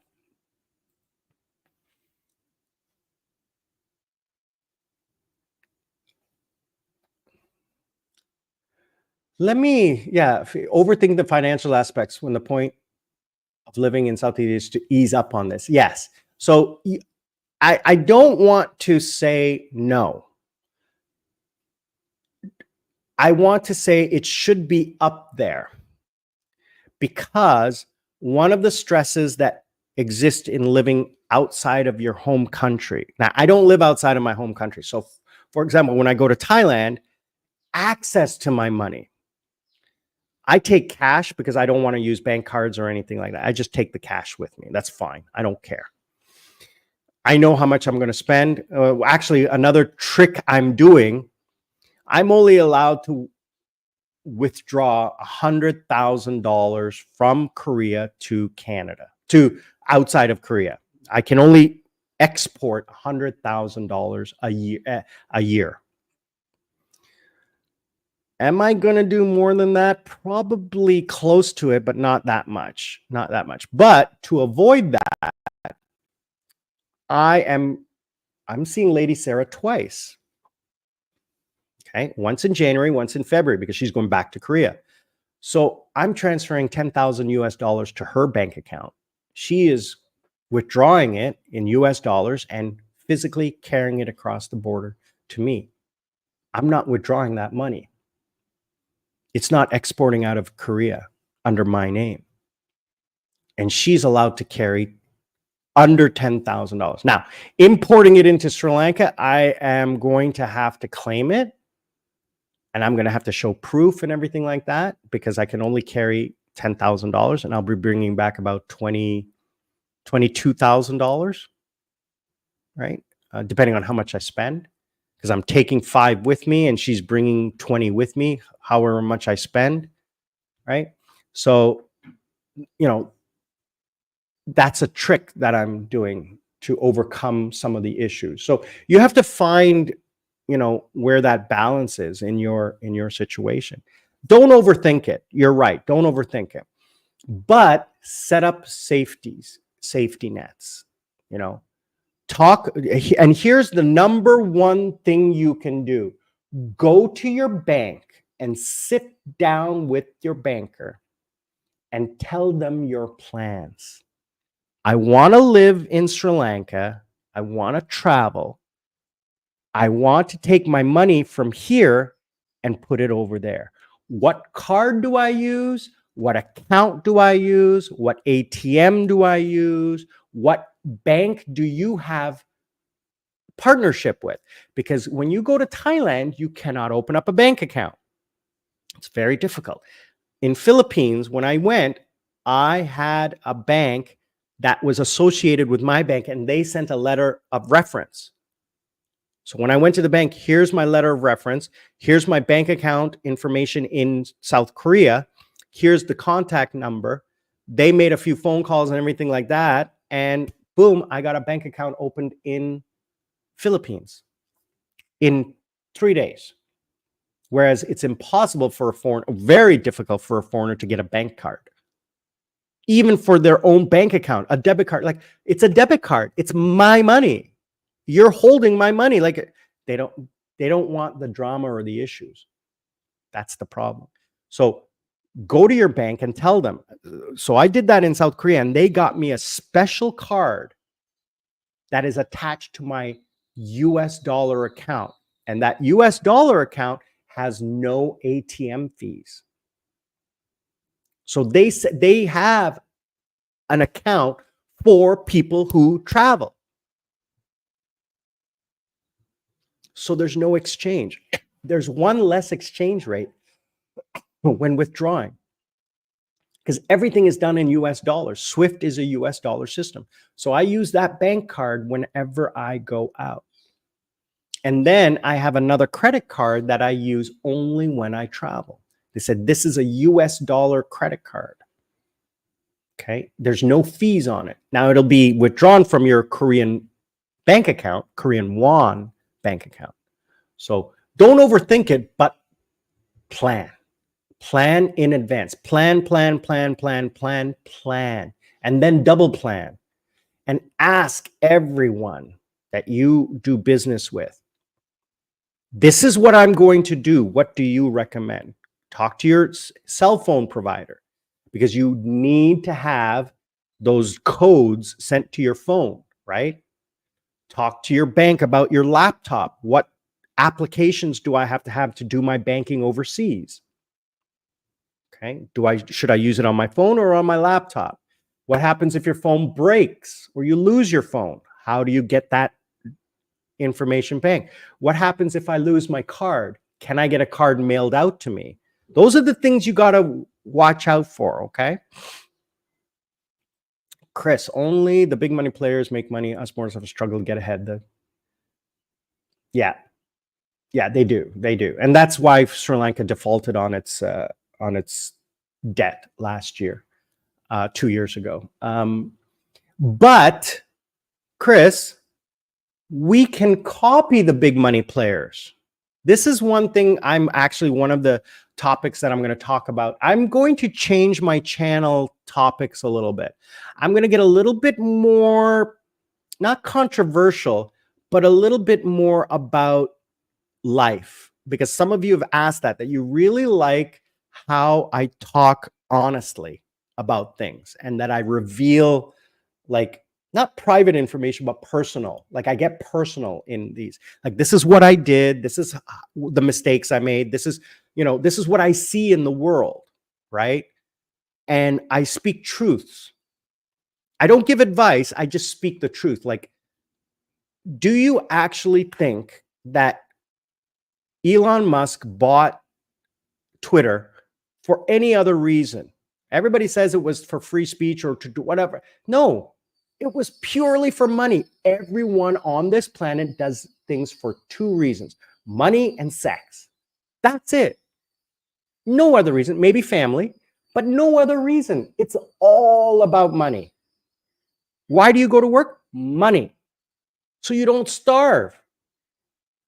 My favorite question in interview: why do you want this job? So I don't die, because I would like to eat tomorrow.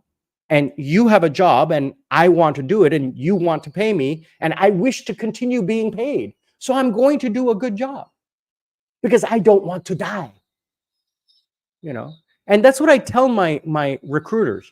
I say, listen, I know what your job is. Your job is to sign contracts with customers. Your biggest problem is teachers not showing up, not doing the job, not doing well. Because if they cancel a class, You don't get paid. I don't get paid. You don't make your commission. So if the contract's for 40 hours a month, I will get 40 hours from you. I will schedule makeup classes. I will show up on time. You know why? Because you want to pay me. That's the only reason. I want to make money. You want to pay me, I'll work. I'm not lazy. Number two, the more I work for you and the more I make your job easier, the more jobs you're going to give me. Because you trust me. And the more jobs you give me, the harder I'm going to work. I'm going to ask you for more money and you're going to give it to me because I'm doing a good job, because you can trust me. Right? So Elon Musk bought Twitter and then sold it, changed the name to X, took a $25 billion write-down on the company, and then used that to offset his profits on his other companies. And here's the other thing. People think billionaires are rich. No, no, no, no, no. They're paper rich. They're cash poor. Us mortals are paper poor and cash rich. That's the difference, because we live on cash. We don't live on paper. Billionaires live on paper. They don't have cash. They have LLCs that lease everything. Their clothes, their food, their houses, everything is through a company. Their credit card is not personal, it's business. It's a business credit card. The cash that they have in hand is a loan from a bank against the company's debt. So don't think that they're rich. They're not. They're paper rich. Okay. If Elon Musk started to sell his stock, if he sold it all, he'd lose half of it because the value would drop as he's selling it. Because when you flood the market with shares, the value drops. Okay. You start selling it at this level, the next 5 minutes it drops. So his value is not what it says on paper. Good morning. Good morning. I'm surprised you moved to Beijing. I think it was ET. I remember who you are, but it's been a while since you've been online. I'm sorry if I forget. My memory has never been that good. That's why I write things down. Let me see if I can pull it up. But I think you told me that you yeah, I lost that data on when my computer corrupted last year. Where is it? Yeah, I lost that data. I'm sorry. I had some info on everyone who was in my YouTube, but I've lost that data. You married and moved to Beijing. So yeah. Thanks a lot again. We're ex-Korean buddies. So, you know what it's like to work in Korea and earn money in Korea and then spend it someplace else. Right.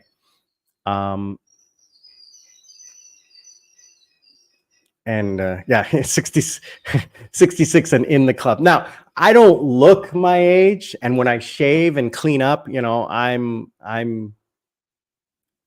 a kid, but I'm going to wrap things up soon because I'm starving. I got to go get something to eat. I got to take a rest. But if you guys have any follow-up questions you want, just let me know. JNSA, I truly appreciate you joining the Sri Lankan Sammy family. Really appreciate it. When you're watching a video, if I could please ask you, just put a little comment. That'll get the video out to other people. Click like. That really helps support the channel. That's the one thing I'm going to ask for you guys to do, is to please click like, put a comment in the videos, just anything, even a smiley face. That helps the channel get out to more people. So the more people I can get in front of, the more people who I can hopefully bring into the Sri Lankan Sammy family and help this channel grow. One of the ideas that somebody gave me, which I've written down and put into my calendar, is once I have more free time, probably depending on whether it's 2025 or 2026, I'm going to start 2 new channels. The one channel is going to be real estate, and it's going to focus on properties that you guys can invest in or buy. Okay. And I'm going to focus specifically on expats or foreigners. Okay. What are the rules? What are the options? What are the benefits? What are the pitfalls? Okay. But there's a lack of information in Sri Lanka. And unlike North America, which has MLS, the multiple listing system, where you can see every single house that's available, here you have to go to each agent has their own system. So you may miss out if you don't go to the right agent, right? So, and you are beholden to the agents having to list all of this information. So I'm going to start that. And the second one is going to be a food cooking channel. I'm going to try to get out and meet cooks and chefs and things like that, and talk about Sri Lankan food, because that's my passion, is making money and food, right? Everybody is doing tourism like Ella and Misira and Weligama and Trincomalee and beaches and hotels. I don't want that. There's too many of those. I don't want to be lost. I want to focus on things that interest me, which is food. So I'm going to go to somebody's house. I'm going to watch them cook something. I'm going to teach you how to cook. All right. Or show you how they cook it. I mean, I see cooking videos. I'm not going to cook, but I love watching cooking videos because I will sit and watch a guy with a chest camera making McDonald's all for 4 hours. I don't know what it is about that. Isn't that the silliest thing? I'm watching a guy make the McDonald's hamburger, prepping it for 2 hours at 4 o'clock in the morning. I'm watching this. It's crazy. But Chris, yeah, I've said it before. I've said it again. Working in the club was my best job in my life. I've been in the club business since I was 16.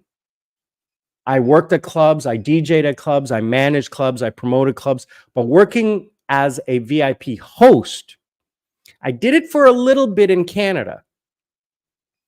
I did it for a little bit of Canada. But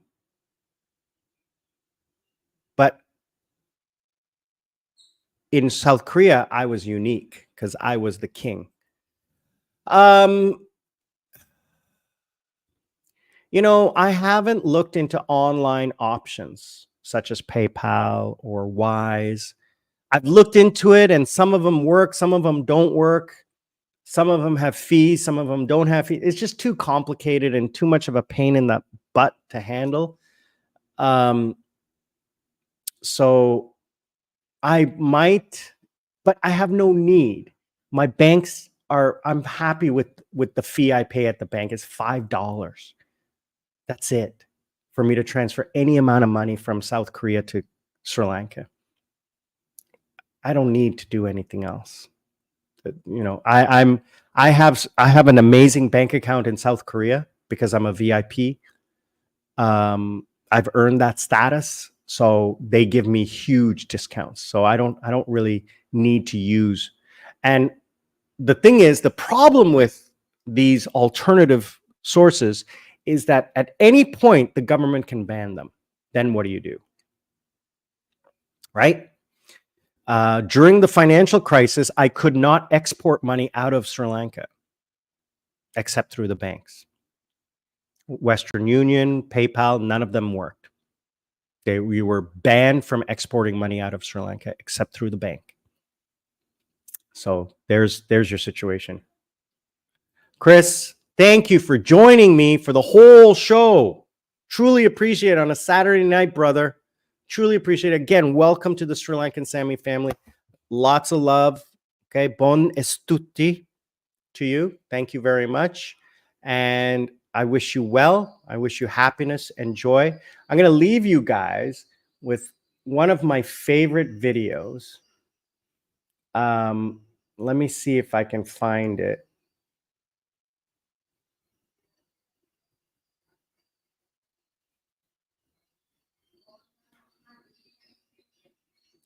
And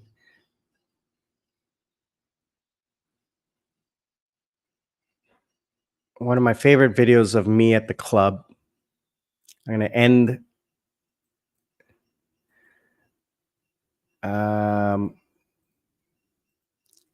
Yeah, I was using Shinhan for the last 17 years. So I have a VIP account. Shinhan was the leader. They started with they have the foreigner VIP center in Gwanghwamun, right next door to the American Embassy. So I used to go up there. Now, I lived in Namsan, so I went to the Itaewon branch. And the Itaewon branch had English-speaking tellers, so they took good care of me. But when I needed, I needed to open up a brokerage account, a trading account, insurance, fixed deposits, and a gold account. I had a gold account in Korea. I went to the VIP center, the foreigner center in Gwanghwamun, and they sat me down and walked me through every single, because they have experts, right? So a branch may not have someone who is fully trained in understanding the nuances of foreign exchange and international money, because they only deal with locals. So going to speak to a subject matter expert, all right, is key to you. Just talking to someone who works there doesn't mean you're getting the right information. Okay. This is being that I'm in customer service. I know. All right. In South Korea, if they don't know something, they'll just tell you no. You can't do it. Not possible. That happens all the time. That happens in Sri Lanka all the time. If they don't know or they don't want to do it, they'll just say, no, it's not possible. It's against policy. We can't do it. Happens all the time. Trust me on that. So, you know what? Don't close your account. There's no reason to close the account. Keep it. You never know. I mean, obviously, you've got your pension back. You got your tax return back. You got all of your monies back. Keep the account open. It'll stay dormant for up to 5 years, I think. But if you ever go to visit, you don't have to take cash or anything. You just transfer money from China to Korea to your Korean bank account, and then use your ATM whenever you go, because, you know, Korea is all digital, right? So I'm just saying, if there's no reason to close it, then don't. If there's no cost, then don't. Why? Because it's a pain in the butt to open one up. Why get rid of it? Right? Just keep it. And if they shut it down, they shut it down. Then you don't have to close it. It's closed. Why close it? Right? That's just my thoughts. Okay. I'm not saying that to do it. I'm just saying, number one, if it doesn't cost you anything, if there's no expense and there's no reason financially, legally to close it, then don't. Because they don't check your expiration date of your visa. Well, they haven't with mine. I hope they don't.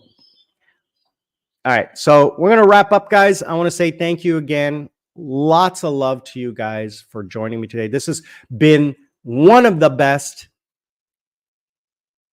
live streams I've done with the most amount of interaction, which I truly, this was supposed to be a half hour, 1 hour live stream, but it's gone into 2 hours now because yesterday was exhausting. I'm tired, right? So I'm purely exhausted. So, right. Oh, okay. Yeah. You know, keep her account open. Keep one account open, right?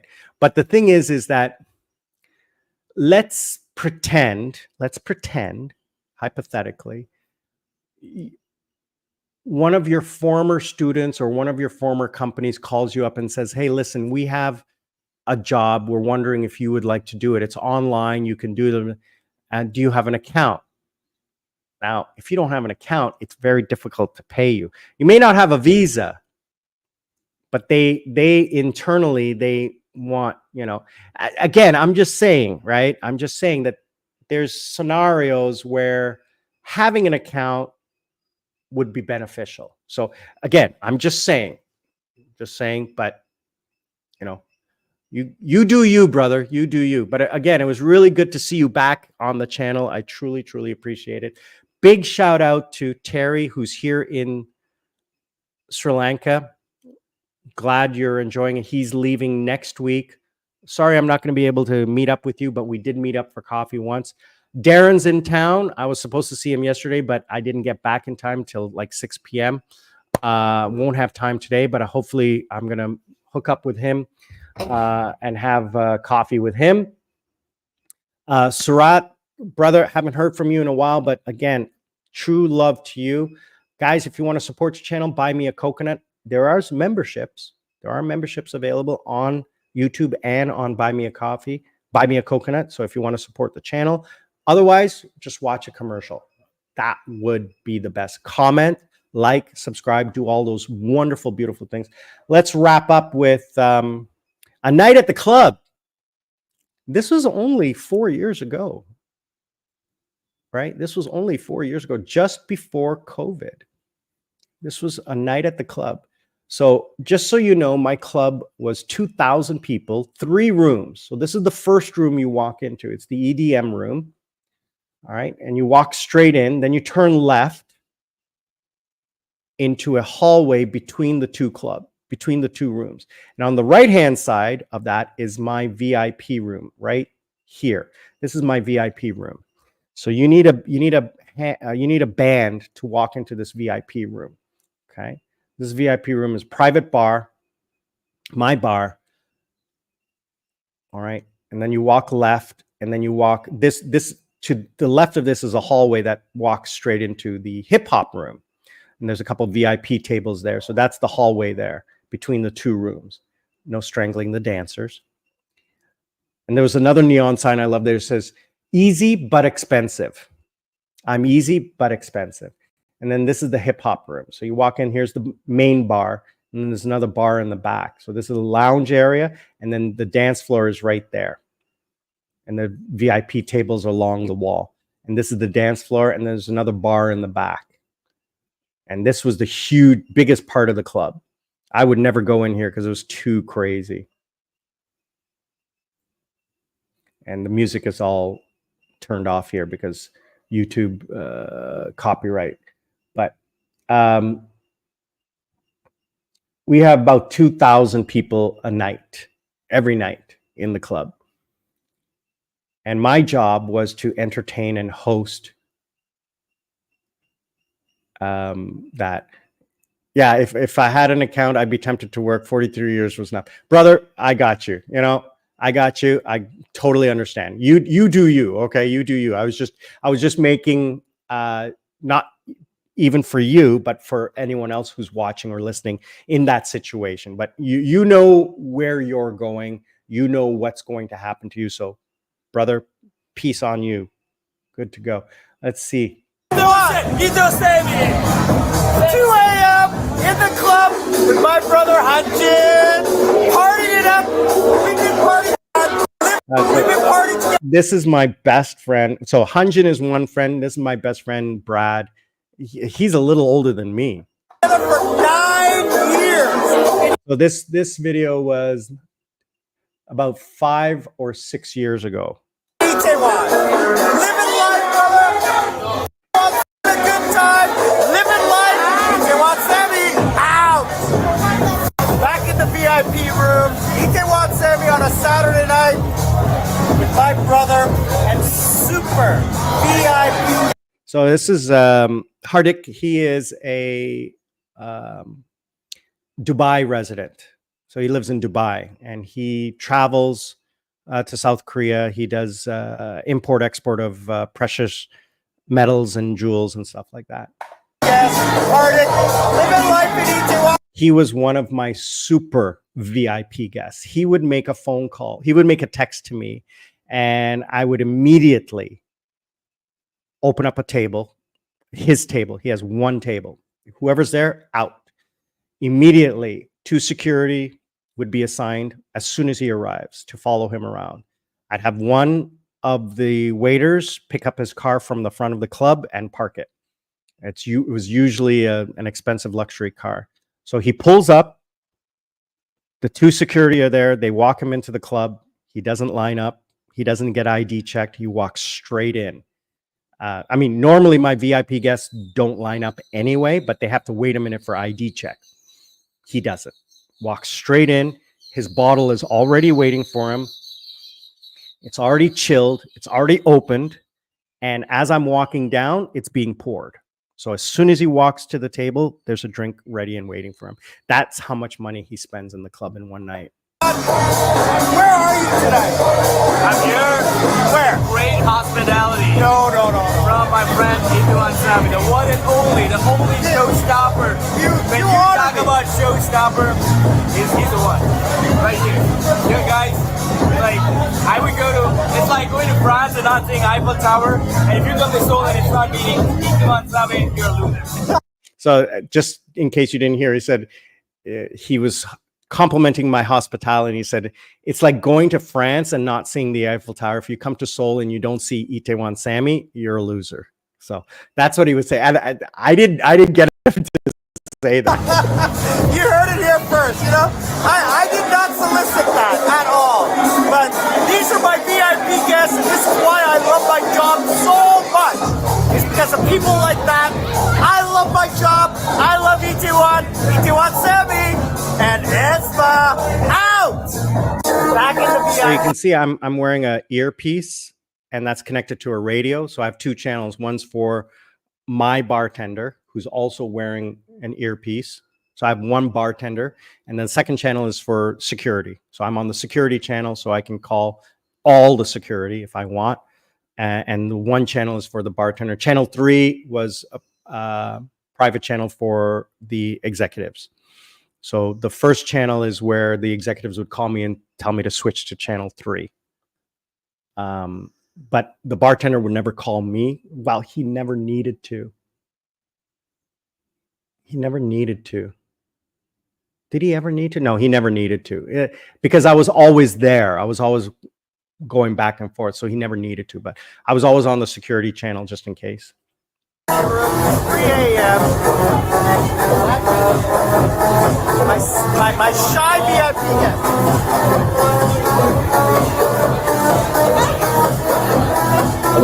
Sorry He's about shy, that. but Glad you're here able is to. my super.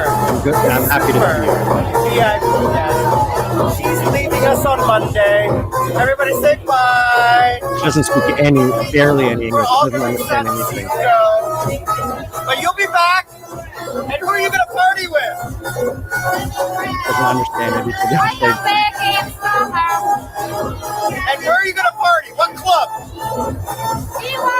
And who are you going to party with? Itaewon Sami! The only one that's got to party with all night long. Itaewon Sami. Living life. At B1 Lounge Club. Out! 3:30 a.m. This is my best friend Yui. She actually came to Thailand with me last time. Yui in the house tonight. Special guest. VIP. Only Yui. Living life. Where are you tonight? What club? And who are you partying with? Itaewon Sami! What more do I have to say? Itaewon Sami, living life. Out!